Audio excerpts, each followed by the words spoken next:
తాకట్లో ఉన్న బంగారాన్ని విడిపించి ఆ రోజున మార్కెట్ ధర కట్టి మిగిలిన డబ్బును మీకు అందిస్తుంది కొమ్మూరి గోల్డ్.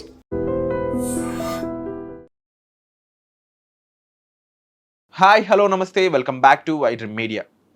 ₹1,00,000 బహుమతి ఇస్తారంట తమిళనాడులో. సీఎం విజయ్ చెప్పిన మాట దేనికోసమో తెలుసా? ఎవరైనా ప్రభుత్వ అధికారి కనీసం ఒక ₹10,000 లంచం తీసుకుంటున్నట్టు ఒక వీడియో ప్రూఫ్ సబ్మిట్ చేసినట్లయితే అలా సబ్మిట్ చేసిన వారికి బహుమతిగా ₹1,00,000 ఇస్తారంటున్నారు. మరి ఇది ఎంతవరకు సాధ్యం? ఇలా ఇవ్వడం ఎంతవరకు కరెక్ట్ అంటే దాదాపుగా ₹10,000 పట్టుకున్నందుకు ₹1,00,000 ఇవ్వడం అనేది ఒక ఎకనామికల్గా అంటే ఫైనాన్షియల్గా ఎంతవరకు వర్కౌట్ అవుతుంది? ఈ విషయాలు మనం తెలుసుకుందాం. ఈరోజు ఈ విషయాలు మనకు తెలియజేయబోతున్నారు జియో పొలిటికల్ అనలిస్ట్ అయిన మందడి కృష్ణారెడ్డి గారు. సార్తో మాట్లాడదాం. నమస్కారం సార్. నమస్కారం అండి. విజయ్ సినిమా స్టారే కాకుండా ఇప్పుడు సినిమాటిక్ లెవెల్లో తమిళనాడులో పాలిటిక్స్ని రూల్ చేస్తున్నారని చెప్పడంలో ఎటువంటి డౌట్ లేదు. టు బీ ఫ్రాంక్ చెప్పాలంటే ఒకప్పుడు సినిమాల్లో చూసేవాళ్ళం ఇలాంటి నిర్ణయాలన్నీ కూడా. అయితే అతను ఈ ₹1,00,000 బహుమతి గురించి మీరేమంటారు? ఇది ప్రాక్టికల్గా వర్కౌట్ అవుతుందంటారా? విజయ్కి పొలిటికల్ ఎక్స్పీరియన్స్ లేదు. Is not a politician. సినిమాల లోపల సహజంగా ఏంటంటే హీరోయిజాన్ని పెంచడానికి ఇలాంటి ప్రయోగాలు చాలా చేస్తూ ఉంటారు. ఒక్కరోజు సీఎం అయినటువంటి వారిని మనం చూపించాము, లేకపోతే ఒక సీఎం రాగానే యంగ్గా రాగానే మొత్తం రాష్ట్రాన్ని దేశాన్ని అంతా మార్చేసినట్టుగా చూపించడం, ఇలాంటివన్నీ చాలా సహజంగా జరుగుతాయి. కానీ అవి వాస్తవంగా ఇవాళ దేశంలో సాధ్యమవుతుందా అంటే మన భారతదేశంలోనే కాదు, ప్రపంచంలో ఎక్కడ సాధ్యం కాదు. లంచం అనేది లేని దేశం ఏదైనా ఉందా ఈ ప్రపంచంలో అని అంటే వెతికి చూడాల్సిందే. అంత సులభంగా కనబడేటువంటి పరిస్థితి అయితే లేదు. లంచం ఎట్లయింది అంటే ఒక రకంగా ప్రభుత్వ ఉద్యోగుల నరాల్లో జీర్ణించుకుపోయింది. తమకు వచ్చే జీతం అనేది ఓన్లీ అది తమకు రావాల్సిన హక్కు, దీంతోపాటు తాము పనిచేసినప్పుడు ఆ పనికి తగినట్టు ఫలితం మాకు దొరకాలి అనేటువంటి ఒక ఆలోచన వాళ్ళలో కలిగింది. ఇది ఈ రాష్ట్రం ఆ రాష్ట్రం అని కాదు, అన్ని రాష్ట్రాలకి ఈ జాడ్యం పట్టుకుంది. దీన్ని ఇంతకుముందు చాలామంది ముఖ్యమంత్రులు నిరోధించడానికి చాలా ప్రయత్నాలు చేశారు. చివరికి ముఖ్యమంత్రికే సహకరించకుండా నెక్స్ట్ ఎలక్షన్స్ లోపల వీళ్ళే దాదాపుగా ఎలక్షను సంబంధించిన అన్ని వర్క్స్ అంతా వీళ్ళే చూస్తారు కాబట్టి ఎన్నికల అధికారులుగా వీళ్ళే ఉంటారు. ఎన్నికల లోపల ఎన్నుకోబడేటువంటి పరిస్థితులప్పుడు కూడా అభ్యర్థి ఓటేసేటప్పుడు కూడా వీళ్ళ పాత్ర చాలా ఎక్కువ ఉంటుంది. అక్కడ ఎంప్లాయీస్ యొక్క పాత్ర ఎక్కువ ఉంటుంది. అలా ఎంప్లాయీస్ అంతా ఏకమైపోయి ఆ ముఖ్యమంత్రులనే మార్చేసినటువంటి, ఆ రాజకీయ పార్టీలనే మార్చేసినటువంటి సంఘటనలు మనకు చాలా ఉన్నాయి. సరే, ఏదేమైనప్పటికీ ఒక చాలా గొప్ప డెసిషన్.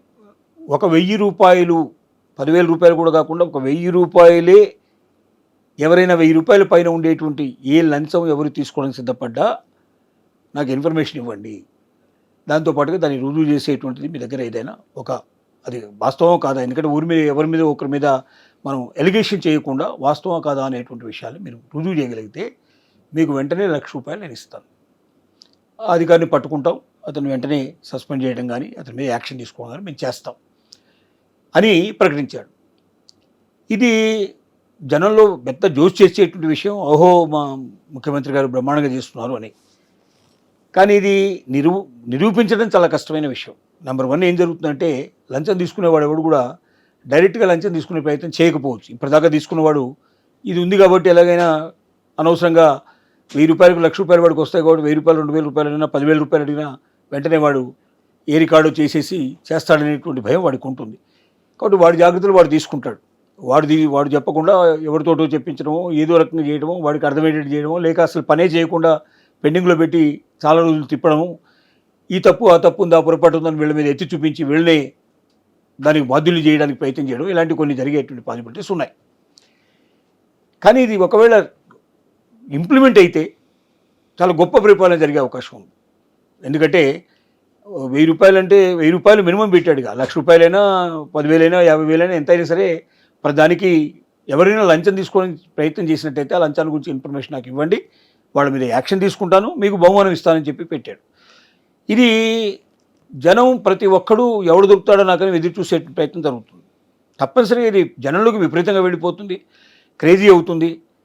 ఇది వాస్తవంగా నిలబడగలిగి దీన్ని ఇంప్లిమెంట్ చేయగలిగి 1 సంవత్సరం ఇంప్లిమెంట్ చేయగలిగినా విజయ్కి ఢోకా లేకుండా ఇంకా 10 ఏళ్ళైనా 25 ఏళ్ళైనా ఉండేటువంటి అవకాశం ఉందేమని మనం చెప్పడానికి వెనకాడాల్సిన అవసరం లేదు. కానీ ఇది ప్రాక్టికల్గా సాధ్యమా అనేటువంటి ప్రశ్న చాలామంది మేధావుల లోపల తోలుస్తున్నటువంటి ప్రశ్న. ఇది జీర్ణించకపోయి ఒక రకంగా లంచం తీసుకోవడం మా హక్కు, జన్మ హక్కు అనేటువంటి భావంతో ఉన్నటువంటి ప్రభుత్వ అధికారులు, ప్రభుత్వ ఆ, ఉద్యోగులు ఎలా మారుతారు? వాళ్ళు అంత సులభంగా మారగలరా అనేది ఒక పెద్ద ప్రశ్న అవుతుంది. ఎందుకంటే వాళ్ళ ముద్దుల కళ్ళెదురుగానే ఏసీబీ వాళ్ళు పట్టుకుంటూనే ఉన్నారు. ఒక్కోటి దగ్గర 100 కోట్లు దొరుకుతున్నాయి, 50 కోట్లు దొరుకుతున్నాయి, 10 కోట్లు దొరుకుతున్నాయి, తీసుకెళ్తున్నారు, వాళ్ళని జైల్లో పెడుతున్నారు, తర్వాత వాడు ఉద్యోగం ఓడిపోతుంది, ఇవన్నీ జరుగుతూనే ఉన్నాయి. అయినా ఒక్కళ్ళు చలనం లేదు. నెక్స్ట్ వచ్చేవాడు కూడా అది రెడీగానే ఉంటున్నాడు దాంట్లో. అయితే ఇప్పుడు ఎమ్మెల్యే లెవెల్లో కూడా అంటే పార్టీయే తంది, ప్రభుత్వమే తంది కాబట్టి ఎమ్మెల్యే లెవెల్లో అది నిగ్రహిస్తే కింద ఉన్న అధికారులు కూడా సరవుతారు కదా అనేది ప్రజల భావన. ఆ రకంగా చూస్తే నిజంగా ఇప్పుడు ఎమ్మెల్యేలు ఎలాగో తప్పు చేయరు, ఆ రకంగా చూసుకున్నట్లయితే కింద అధికారులు తప్పు చేస్తే వాళ్ళు పట్టుబడినట్లయితే ఇప్పుడు గేమ్ వేరేలా ఉంటుంది అని చెప్పేసి అంటున్నారు. ఇది నిజంగా మరి ఈ రకంగా చూడొచ్చు దీన్ని. అసలు రాజకీయం అనేది ఇవాళ వ్యాపారం అయింది, ఉమ్, పెద్ద బిజినెస్. దానికన్నా మించిన బిజినెస్ ఇంకోటి లేదు చెప్పాలంటే. ఉమ్, ఎందుకంటే ఒక వార్డు మెంబర్గా గెలవాలన్నా 50 లక్షల నుంచి ₹1,00,00,000 ఖర్చు పెట్టకుండా ఒక వార్డు మెంబర్ గెలిచే పరిస్థితి లేదు. ఉమ్, ఒక ఎమ్మెల్యే గెలవాలంటే 50 కోట్ల నుంచి 100 కోట్లు కలిపి పెట్టకుండా ఒక ఎమ్మెల్యే గెలిచేటువంటి పరిస్థితి లేదు. ఒక ఎంపీ గెలవాలంటే కనీసం 250 కోట్ల నుంచి 500 కోట్లు ఖర్చు పెట్టకుండా ఒక ఎంపీ గెలిచేటువంటి పరిస్థితి లేదు. ఇది ఉన్న వాస్తవమైన విషయం. ఎందుకంటే అసలు వాళ్ళ యొక్క అనుచరులను మెయింటైన్ చేయాలి. మొట్టమొదట వందలాది మంది, వేలాది మంది అనుచరులను మెయింటైన్ చేయాలి. వాళ్ళకి వెహికల్స్, వాడికి రోజు భోజనాలు, వాడికి తాగుడు, వ్యవహారాలు, సంగతులు, ఇవన్నీ మొత్తం ఖర్చులు చూసుకోవాలి. ఇది కాకుండా ప్రచార సామగ్రి అంతా తయారు చేసుకోవాలి, వెహికల్స్ అన్నీ కావాలి, ప్రొడ్యూస్ చేసుకోవాలి. దీంతో పాటుగా ప్రజలకి ఎవరైతే ముఖ్యంగా బిలో పావర్టీ లెవెల్లో ఉండేటువంటి ప్రజలందరూ కూడా ఖచ్చితంగా డబ్బు తీసుకోకుండా ఓటేస్తున్నటువంటి వాళ్ళు లేరు. పైపెచ్చు డిమాండ్ చేస్తున్నటువంటి సంఘటనలు కనబడుతున్నాయి. తర్వాత మాకు మీరు 1000 ఇచ్చారు, అవతల వీధిలో మీరు 2000 ఇచ్చినట్టు మాకు తెలిసింది, మీరు డబ్బులు ఇస్తారా లేదని వచ్చి చొక్కాలు పట్టుకుంటున్న పరిస్థితి ఏర్పడుతుంది. ఉమ్, వందలాది కేసులు, వేలాది కేసులు మనకు టీవీలలో ఎక్కడ పడితే అక్కడ మనకు కనబడుతున్నటువంటి పరిస్థితులు ఉన్నప్పుడు దీన్ని పట్టుకోగలిగేటువంటి యంత్రాంగం కానీ, దీన్ని ఆపేసే పరిస్థితులు కానీ ఇవాళ లేని సిచ్యువేషను మనకు కనబడుతుంది. అయితే విజయ్ గెలిచినటువంటి దాంట్లో కొంత డబ్బు ప్రమేయం లేకుండానే గెలిచాడు అనేది మనకు ఇన్ఫర్మేషన్గా తెలుస్తోంది వాస్తవంగా. ఇది నిజమే అయితే భవిష్యత్తు లోపల మొత్తం టోటల్గా రాజకీయ ప్రణాళికే మారిపోయి, ఓటింగ్ ప్యాటర్న్ సిస్టమే మారిపోయి, డబ్బుతో ప్రమేయం లేకుండా రాజకీయాలు నడిచేటువంటి పరిస్థితి క్రియేట్ అయితే మాత్రం లంచగొండితనం కూడా ఆటోమేటిక్గా రూపుమారిపోతుంది. ఇప్పుడు ఏమవుతుందంటే లంచగొండం తనం వాడు చేయనన్నా అక్కడ ఉన్నట్టు ఎమ్మెల్యేలు, తర్వాత వార్డు మెంబర్ దగ్గర నుంచి ప్రతి ఒక్కరు వాడికి అలవాటు చేసే పరిస్థితి తీసుకొస్తుంది. ఎందుకంటే ఇంత డబ్బు ఇస్తే తప్ప నేను చేయను అంటాడు పనివాడు. సిస్టంలో ఉన్న కరెక్షన్ని మనం మార్చలేమంటారు. ఒక ఇల్లు కట్టాలన్నా, చిన్న పాన్ షాప్ పెట్టాలన్నా వాడికి ఎమ్మెల్యేకి డబ్బులు ఇవ్వకుండా, లేదా మున్సిపల్ వార్డు మెంబర్కి డబ్బులు ఇవ్వకుండా, మున్సిపల్ కమిషన్ డబ్బులు ఇవ్వకుండా, లేదా మున్సిపల్ చైర్మన్కి డబ్బులు ఇవ్వకుండా అది సాధ్యమయ్యే పని కావట్లేదు. అంటే కింది స్థాయి నుంచి పై స్థాయి దాకా ప్రతి ఒక్కరు కూడా లంచం మీద ఆధారపడుతున్నారు. రాజకీయ జీవితంలో ప్రతి ఒక్కరు డబ్బు సంపాదించడం, ఎందుకంటే ఇంత ఖర్చు పెట్టా నేను, నాకు కనీసం 2 3 5 కావాలనే కోరికతో ప్రయత్నం చేస్తూ ఉన్నాడు. రాజకీయమే వ్యాపారంగా మారిపోయిన ఈ రోజుల లోపల లంచగొండితనం అనేది రూపుమాపడం అనేది సులభమా?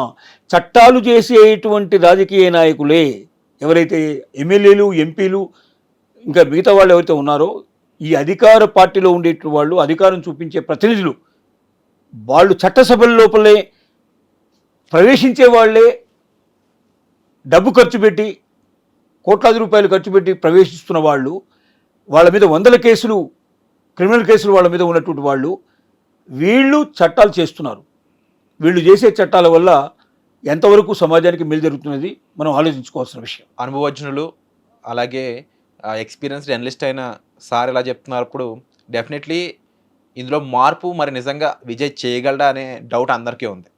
అండ్ డెఫినెట్లీ మీరు చెప్పినట్లు సార్ చూడాలి మరి విజయ్ అనుకున్న ఆ పని తన ఎమ్మెల్యేలకి, ఆ కింద ఉన్న కార్యవర్గానికి నిజంగా ఆ చైతన్యాన్ని తీసుకెళ్ళి నిజంగా ఈ ఓటుకి నోటు అనేది లేకుండా తను ఎలా అయితే నెగ్గగలిగాడో అదేవిధంగా ప్రభుత్వాన్ని రన్ చేయగలిగితే నిజంగా అదొక ట్రెమెండస్ చేంజ్ అని అయితే చెప్పవచ్చు అని చెప్పి నాకు అనిపిస్తూ ఉంది.